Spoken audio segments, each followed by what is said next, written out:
आज मुझे अपने दादी के साथ रहते हुए पूरे 10 साल पूरे हो गए, अभी भी नहीं समझे। कोई बात नहीं, पहले मैं आपको 10 साल पहले ले चलती हूँ, जब मेरी माँ रोज मेरी दादी को कहती थी, क्यों रे बुढ़िया, तू मेरे नाम का जाप लगाती रहती है, पूरे घर में बहू बहू बस चिल्लाती रहती है, तूने बच्चों को भी रात को कहाँ ही छोड़ रखा है, चाय पीनी है, अरे तुझे सुबह तो चाय दी थी, भूलने की बीमारी हो गई है तुझे। छोड़ो, अगर मैंने तुझे समझ लिया तो मानो मैंने पूरे ब्रह्मांड को समझ लिया। आगे सुनते हो, तुम ही अपनी माँ को संभालो, मुझे संभालना हो तो मैं तुम्हें बुलाती हूँ।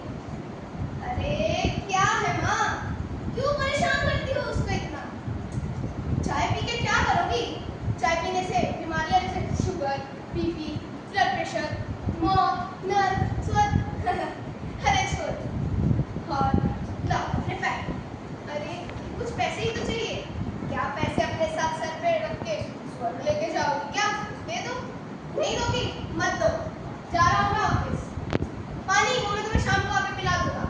अब मैंने बोला था ना कहीं लेके जाऊंगा 3-4 दिन के लिए, उसके लिए भी तैयार रहूंगा। नहीं ऐसा मेरे बेटे ने बोला, ऐसा उसने किया भी, उसने मुझे शाम को आके पानी का जूस पिलाया, अरे मतलब वही नारियल का, और उसने मुझे ऐसी जगह छोड़ा जहाँ मुझे बिन मांगे हर एक सामान मिलता। और मुझे क्या पता था वो मुझे वृद्धाश्रम छोड़ देगा। और मैं उसकी माँ थी तो मुझे तो ये बात जरूर पता है कि उसके 3-4 दिन नहीं होंगे, क्योंकि जब मैं उससे 2 महीने से कृष्णा मांगी, 6 महीनों में दिया, पानी मांगा तो सुबह के बजाय शाम को आके बताया, फिर मैं समझ गई। अरे रीता मेरी लाठी कहाँ है?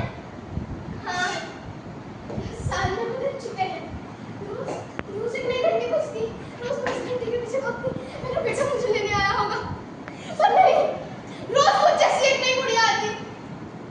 और ये मास्टर का उस पगले लोग मेरे लिए चिट्ठियां लिखती, जिसे पढ़ के मैं ये सोचूं मेरे बेटे ने मेरे लिए भेजी है, अपना खाना खा सकूं, दवाई ले सकूं और अपने बेटे की आने की आस में जिंदा रह सकूं।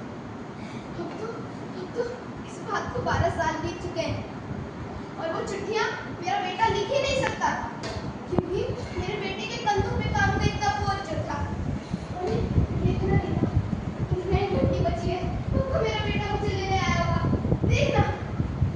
अरे जानती हो पगली, मुझे हमेशा एक नई घंटी पे भेजती हूँ कि मेरा बेटा मुझे लेने आया होगा। पर एक बात तो याद रखिए, एक बेटा अपनी माँ से बिछड़ के कितने दिन रह सकता है, कभी ना कभी तो अपनी माँ की याद आ ही जाएगी उसे। देखते अपने सासू में मुझे भी आने लगे हैं। अरे हाँ, ये तो पता भी नहीं, इसके बात भी समझ नहीं है। तू स्कूल में जा सकता है ना, तू मेरा बेटा है ना, तू मुझे लेने आना बेटे, चल बेटा, मेरी पोटली पोटली सब छोड़ दे, चल मैं तेरे साथ चलने के लिए तैयार हूँ। नहीं माँ नहीं, अरे नहीं लेने आया हूँ मैं तुम्हें, बल्कि तुम्हारे साथ रहने आया हूँ। जो मैंने तुम्हारे साथ किया वो आज मेरे बच्चों ने मेरे साथ